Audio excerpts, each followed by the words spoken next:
and trust me, I am Kenyan. I have a 5 head, so I am a certified expert on trying to learn how to make my forehead look smaller at times when I want to.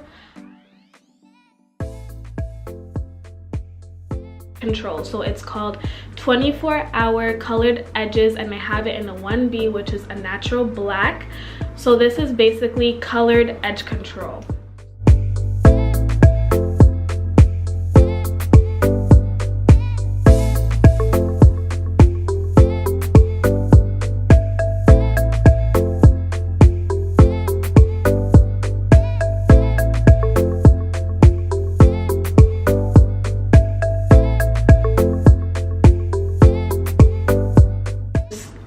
Just dab a little bit. You don't want to put a lot. You do not want to put a lot because, again, you want it to look natural. You don't want it to look like you put some paint on your forehead.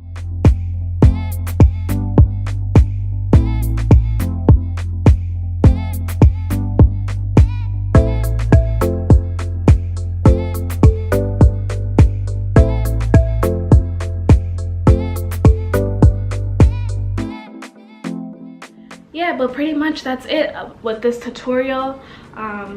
This is how my edges look like after. Let me know what you guys think. Let me know if you guys have used Ebin edge control, and if you have, if you like it, or let me know if you use a different type of tinted edge control, or what your hack is to make your forehead look smaller. For me, I can't really make the side profile look smaller, but I can definitely make sure that the front profile looks smaller. So this is what I usually like to do. It's simple, it's easy, inexpensive, quick, simple way to just make my edges laid, thicker, look healthier, and make my forehead look a little bit smaller. So, but don't get it twisted. I love being Kenyan, and I love the forehead that God gave me and my mother passed down to me, and I'm gonna pass it down to my daughter too. So sis, be prepared for what's coming. It's a struggle, but we're gonna make it work. Love you guys. See you in the next video. God bless.